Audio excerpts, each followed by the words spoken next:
Welcome back, everybody. My name is Katerina, and welcome to part 2 of the dresser restoration. This episode, I'm going to take you through all the steps that I took to refinish, repairing, and restoring this piece. But before we get to the end of this project, let me take you through the steps that I had to go through in order to get there.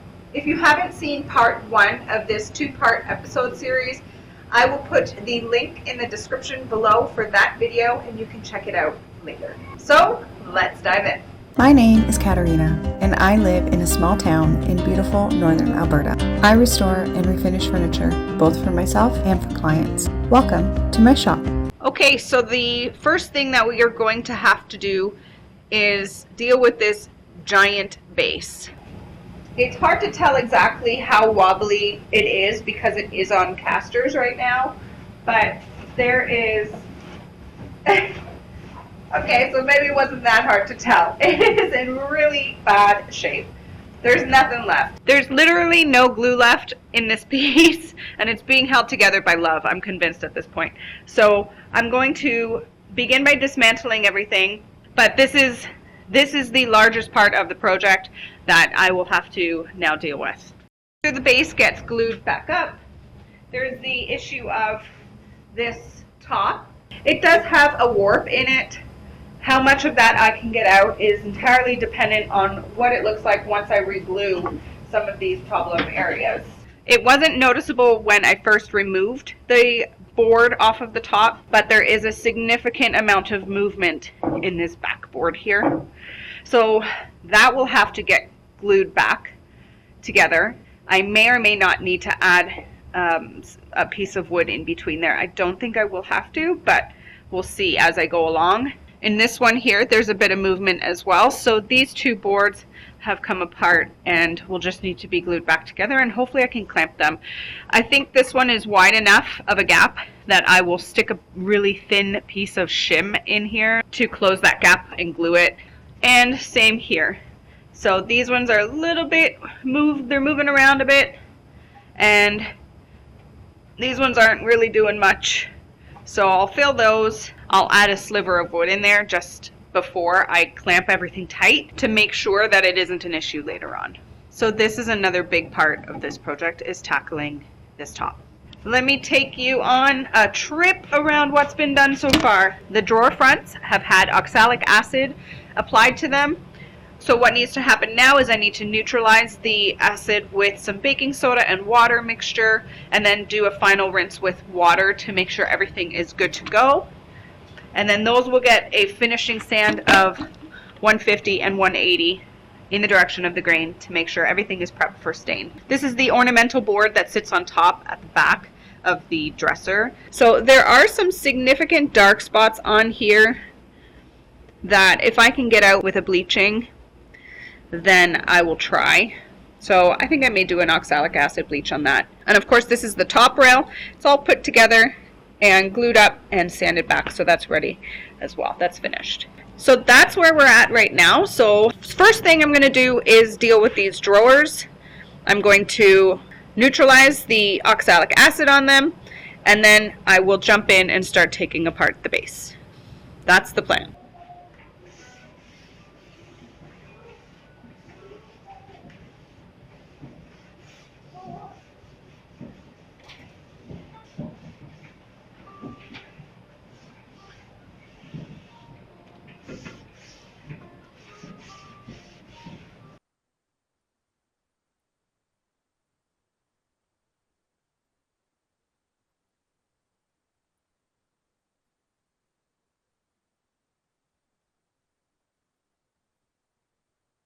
Before I could take my mallet to this piece, I had to first deal with the 20 or so nails that had been put into it in a desperate attempt to correct this wobbling base. I first tried to pull them out using my flush cutting pliers. This didn't work and was obviously unsuccessful, so I went to the next method, which is to drill some holes on either side of the nail to release the pressure and then pry them out. This method proved successful, and I was able to get all 20 or 30 nails out of the piece in order for me to move on to the next step.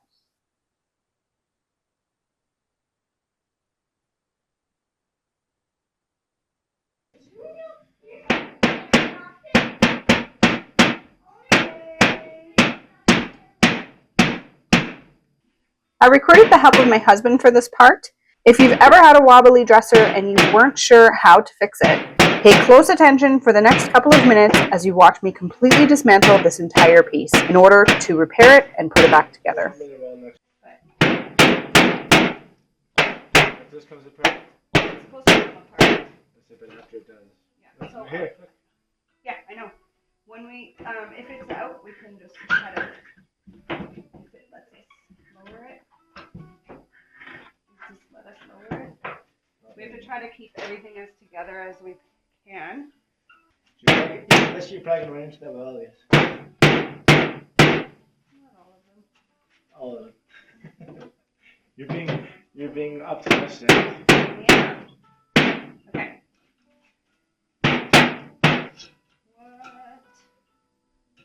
Okay. That is number 2.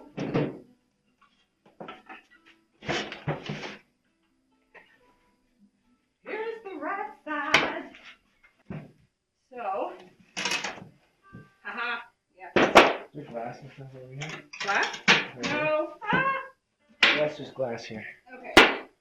Don't want things to break unnecessarily. This is it. Oh, this comes off as one. Like this.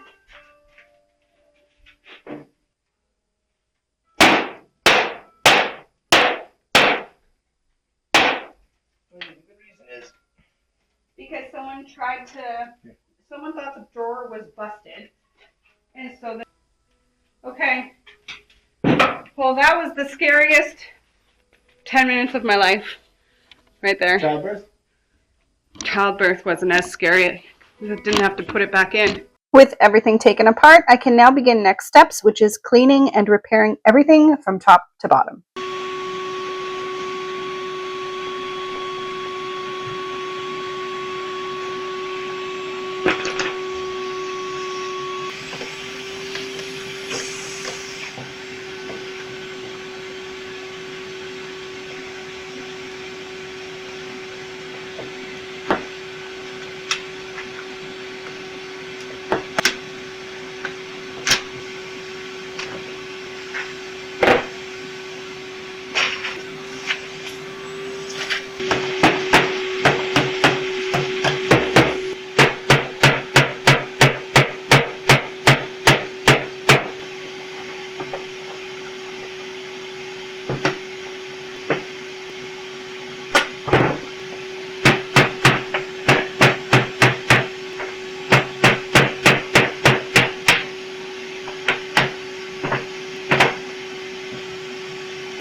Okay, so this is the really bad side with that very large crack that I was talking about. Well, this is how it goes. It's actually larger than I thought, but luckily it is all broken in one piece, so I'll remove the nails and then this will just be a simple glue up. This is definitely not how you want to repair something. You do not want to start inserting nails into places they shouldn't be.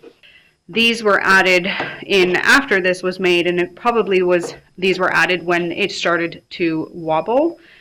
So now that I'm doing this, we will no longer need any of these nails, and I will take out everything that doesn't need to be there and completely disassemble it Right now, I'm just in the middle of vacuuming everything and cleaning out each joint of all the dust and years of dirt buildup. So that way, when I go to give everything a quick wash, I'm not also washing off dirt and bugs and webs and all this other stuff. So these little pads on the feet, I'm just removing and taking off, but it does look like there needs to be some work done on the bottom of this foot here.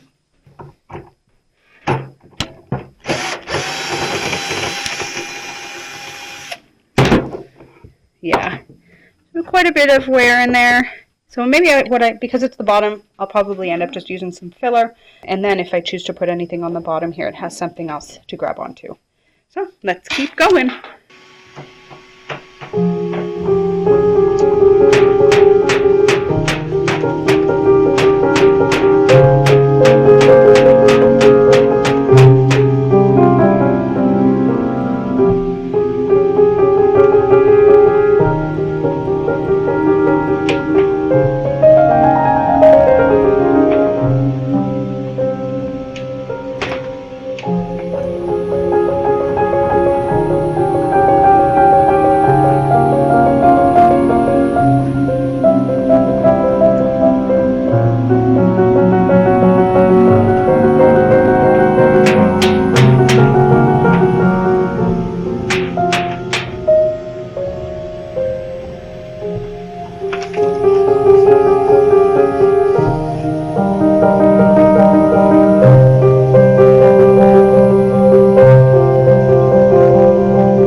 With the vacuuming done, I'm cleaning everything with a combination of TSP and water. TSP, or trisodium phosphate, is a very effective cleaning solution, known for its effectiveness in tackling really tough messes.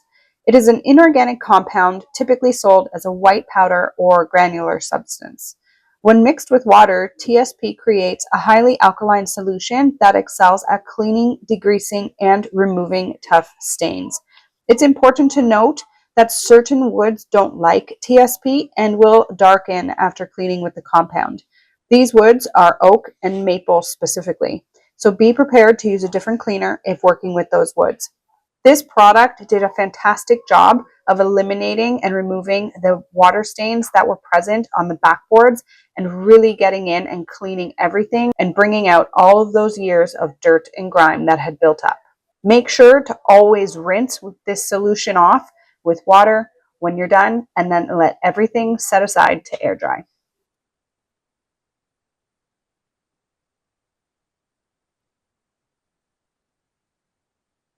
When it comes to the drawer rails and the glides, some are in better shape than others. I just want to see what I can catch on camera here versus not. So some of them are not as badly grooved as others.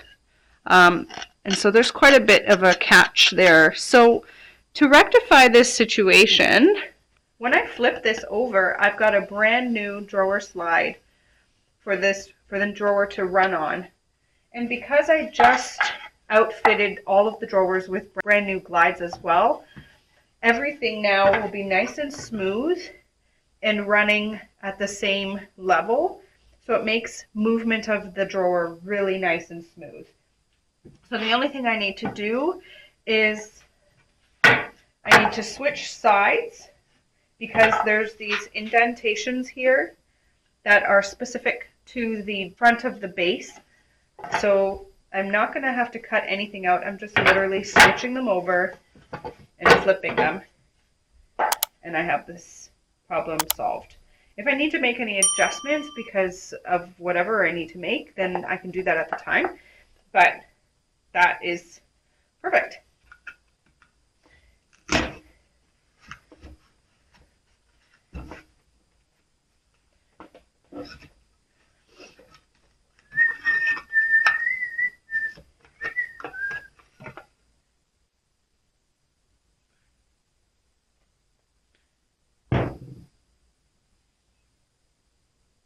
Wrong side. That side.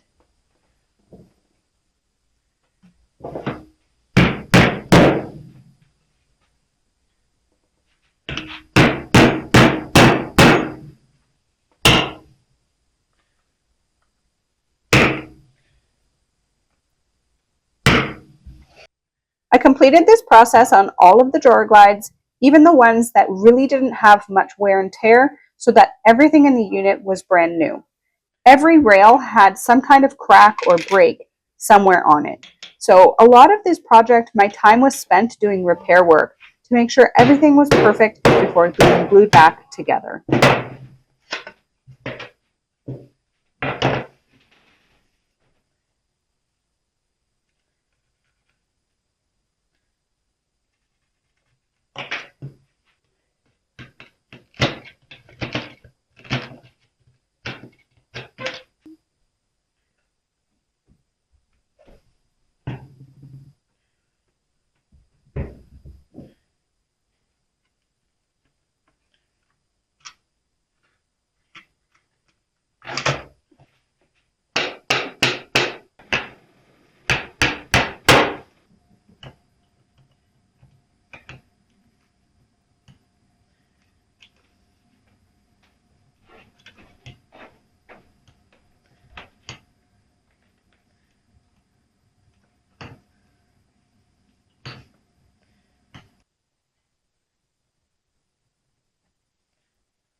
All right, so I'm at the point where I'm just trying to figure out the best fix for this. Obviously this is very damaged wood here. And because I'm staining this, I don't want to use any kind of body filler.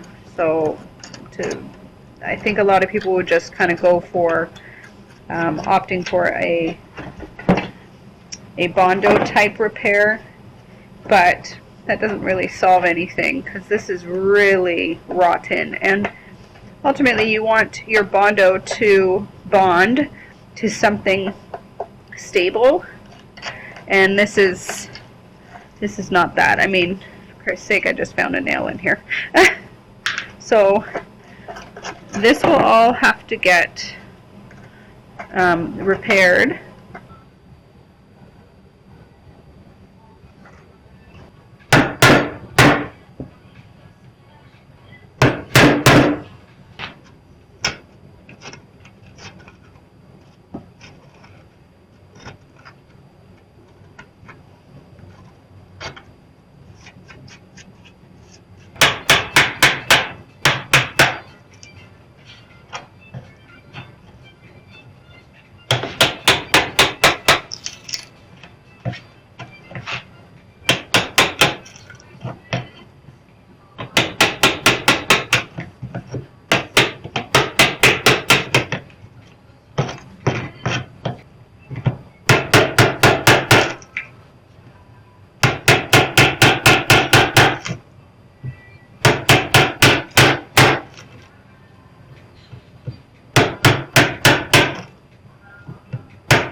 I used a 120 grit sandpaper on all the sideboards and frame and gradually worked my way up to a 180 grit.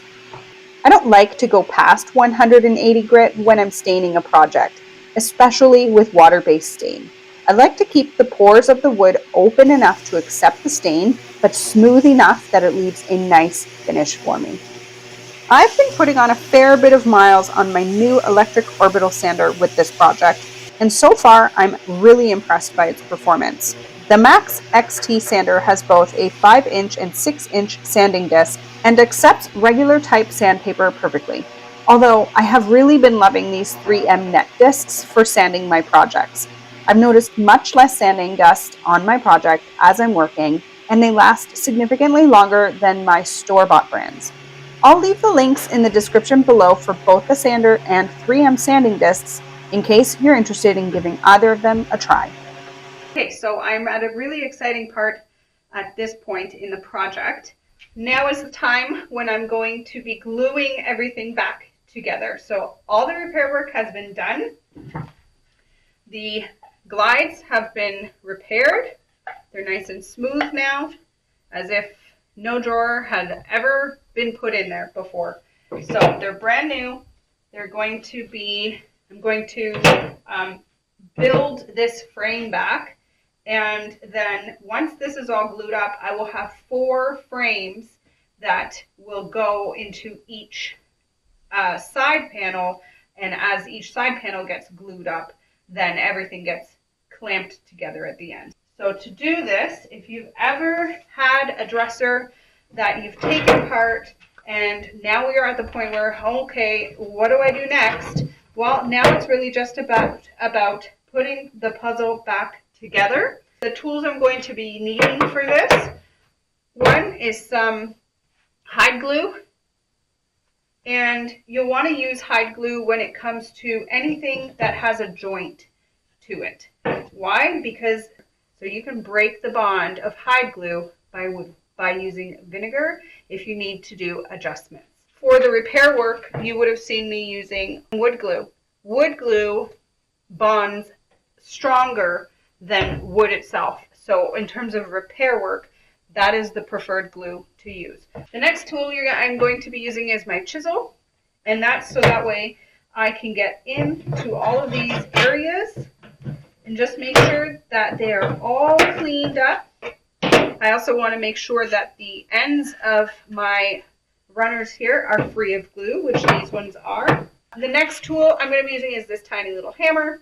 This is for my reupholstering, but it works great for when I'm putting things back together because it's just enough.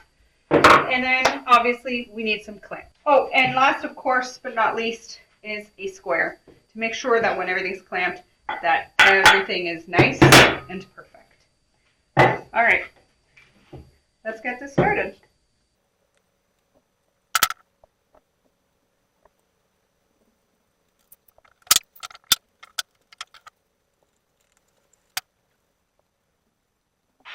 This is the first project that I have worked on that required such extensive repair work on the frame itself. So everything you are watching me do in this stage of the project is brand new to me. I did a bunch of research prior to taking it apart on YouTube by watching my fellow restorers, Tom from Thomas Johnson Antique Restoration, Trenna from John's Furniture Repair, and Ati from AT Restoration, to see how they went about tackling a problem like this. I also referenced my furniture refinishing and repair book to make sure I was doing all of the steps correctly. Having access to all of this information both online and in a book visually is so helpful, and it gave me the confidence I needed to get this project done successfully. Perfect. Okay, everything is nice and square and it's clamped and ready to go. So this is going to sit overnight, and then I will take this out and I will have all of the inside of the structure done. 1, 2, 3, and 4, all done and glued up. So the next thing to work on is gluing up the side panels, and I think I'm going to need more clamps for that, so I will work on that tomorrow. Once those side panels are glued up, then I can start putting the centers and the side panels and the back panels all together. Very exciting times. Before I glued the side panels together, I did a dry fit to ensure everything fit perfectly and marked down where each piece was supposed to go. There were a couple of sticky spots with that, so I cleaned everything up with my chisel before starting inside the grooves. The good thing about the hide glue, and specifically Tight Bond hide glue, is it has a longer open working time of approximately 10 minutes, so it gives me plenty of time to work with the glue and apply it onto the wood paneling while allowing for adjustments. Definitely something that gave me a fair bit of relief while first doing this.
This has obviously been sped up, but in real time it took me over an hour to get the entire unit back together and clamped securely.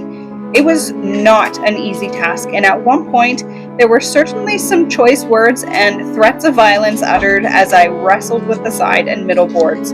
Turns out though, while filming, I absolutely 100% forgot to put the microphone on, so it didn't capture any of that, but guarantee you, it was there. I'm so thankful for my hubby helping me put this back together. Those extra set of hands definitely made this process slightly less stressful and a little bit more entertaining for me.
always, thank you all for watching today's episode. If you like this kind of content, please go ahead and hit that subscribe button and leave me a comment below with your thoughts on how I did restoring this antique dresser. I am so incredibly proud of the work I completed on this piece. It really challenged me, and I think it turned out absolutely gorgeous. So please enjoy the before and after transformation, and I will see you all on the next episode. Have a beautiful day, everyone, and see you again soon. Bye for now.